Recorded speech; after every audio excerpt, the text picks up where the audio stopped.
Ma'ab world ومفس قدوس أدواملا آمين بس مa'ab world ومفس قدوس أدواملا آمين بس مa'ab world ومفس قدوس أدواملا آمين.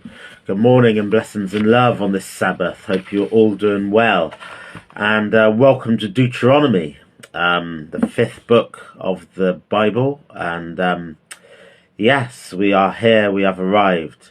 So it's a long chapter, so I'm going to get straight into it, and hopefully there'll be time for some reasoning afterwards. Give thanks, blessings and love. These are the words which Moses spoke to all Israel beyond the Jordan in the wilderness, in the Arabah opposite Suf, between Paran, Tophel and Laban, Hazeroth and Dazabal. In the 11 days' journey of Horeb, by the way of Mount Seir of Kadesh Barnea, in the 40th year, in the 11th month, on the first day of the month, Moses spoke to the children of Israel according to all that Yahweh had given him in commandment to him, after he had struck Sihon, the king of the Amorites who lived in Heshbon, and Og, the king of Bashan, who lived in Ashtaroth, in Edrei, beyond the Jordan, the land of Moab. Moses began to declare his law, saying, Yahweh our God spoke to us in Horeb, saying, You have lived long enough at this mountain. Turn and take your journey, and go to the hill country of the Amorites, and to all the places near there, in Arabah, in the hill country, in the lowland, in the south by the seashore, in the land of the Canaanites, and in Lebanon, as far as the great river of the Euphrates. Behold, I have set the land before you. Go in and possess the land which Yahweh swore to your fathers, to Abraham, to Isaac, and to Jacob, to give them and their offspring after them.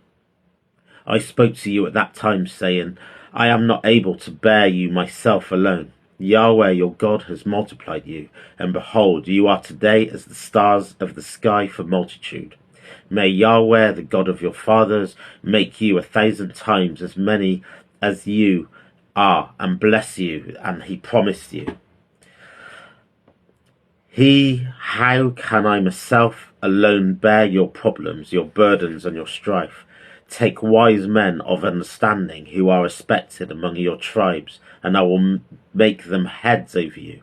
You answered me and said, The thing which you have spoken is good to you. I looked to the heads of the tribes, wise and respected men, and made them heads over you, captains of thousands, captains of hundreds, captains of 50s, captains of 10s, and officers according to your tribes. I commanded your judges at that time, saying, Hear cases between your brothers, and judge righteously between a man and his brother, and the foreigner who is living with him. You shall not show partiality in judgment. You shall hear the small and the great alike. You shall not be afraid in the face of man, nor the judgment of God. The case that is too hard for you, you shall bring to me, and I will hear it. I commanded you at that time all the things which you should do. We travelled from Horeb and went through all the great and terrible wilderness which you saw, by the way to the hill country of the Amorites, as Yahweh our God commanded us, and we came to Kadesh Barnea. And I said to you, You have come to the hill country of the Amorites, which Yahweh our God gives us. Behold, Yahweh your God has set the land before you. Go up, take possession, as Yahweh your God of your fathers has spoken to you. Don't be afraid, neither be dismayed. You come near to me, every one of you, and said, Let's send men before us, that they may search the land for us, and bring back to us word of the way by which we must go up, and the cities to which we shall come. The thing pleased me well. I took 12 of your men, 1 man for every tribe. They turned up and went up into the hill country, and came to the valley of Eshcol, and spied it out. They took some of the fruit of the land in their hands, and brought it back down to us, and brought us word again, and said, It is a good land which Yahweh shall give to us. Yet you wouldn't go up, but rebelled against the commandment of Yahweh our God, and murmured in your tents, and said, Because Yahweh hated us, he has brought us out of the land of Egypt to deliver us into the hand of the Amorites to destroy us. Where are we going up? Our brothers have made us our heart melt, saying, the people are greater and taller than we. The cities are great and fortified up to the sky. Moreover, we have seen the sons of the Askim there. Then I said to you, don't be terrified, don't be afraid of them. Yahweh your God, who goes before you, he will light and fight for you, according to all that he did for you in Egypt before your eyes, and in the wilderness, where you have seen how that Yahweh your God carried you, as a man carries his son, in all the way that you went, until you came to this place. Yet in this thing you did believe Yahweh your God, who went before you on the way to seek out a place for you to pitch your tents in fire by night, to show you that by the way you should go, and in a cloud by day. Yahweh heard the voice of the words and was angry, and swore, saying, surely not one of these men of this evil generation shall see the good land which I swore to give to your fathers, except Caleb the son of Jephunneh. He shall see it, and I will give the land that he has trodden on to him and his children, because he has wholly followed Yahweh. Also Yahweh was angry with me for your sakes, saying, you shall not go in there. Joshua the son of Nun, who stands before you, shall go in there. Encourage him, and he shall cause Israel to inherit it. Moreover, your little ones, whom you said would be captured or killed, your children, who today have no knowledge of good or evil, shall go in there. I will give it to them, and they shall possess it. But as for you, turn and take your journey into the wilderness by the way of the Red Sea. Then you answered and said to me, we have sinned against Yahweh. We will go up and fight according to all that Yahweh has commanded us. Every man of you who put his weapons of war and presumed to go up to the hill country, Yahweh said, tell them, don't go up and don't fight, for I am not among you, lest you be struck before your enemies. So I spoke to you, and you didn't listen, but you rebelled against the commandment of Yahweh, and was presumptuous, and went up into the hill country. The Amorites who lived in that hill country came out against you, and chased you as bees do, and beat you down in Seir, and even to Hormah, and you returned and wept before Yahweh. But Yahweh didn't listen to your voice, nor turn his ear to you. So you stayed in Kadesh many days, according to the days that you remained. For these few words I give thanks, blessings, and love.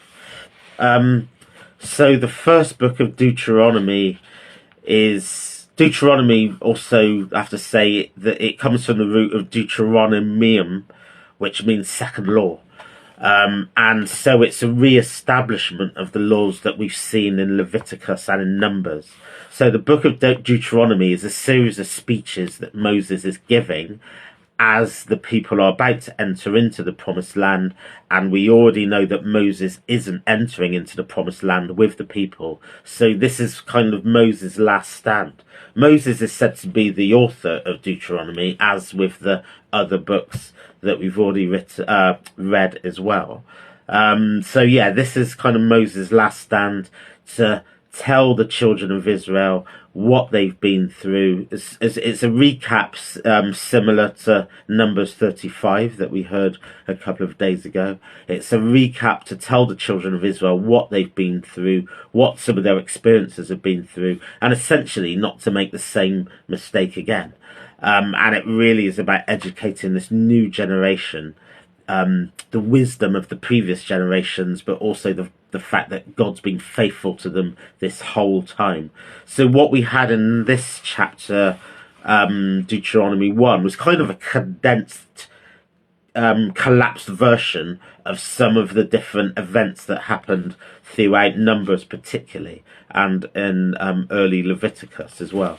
So this chapter is a re-establishment of the narratives, also a re-establishment of the law, and really, you know, you could say that it's the end of Numbers and Deuteronomy. The key word is preparation.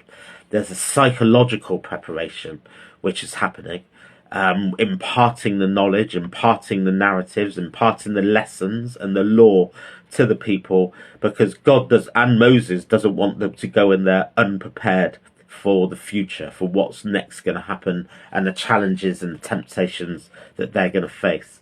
So preparation is key. But as I say, it's a psychological preparation, it's a spiritual preparation, and it's a preparation of faith, if you like. So Moses is an incredibly patient individual. Even he says in Deuteronomy 1, you know, God got angry with me and I will not be going into the promised land with you, but have your trust in Joshua. He's now going to be the one to lead you into the next stage.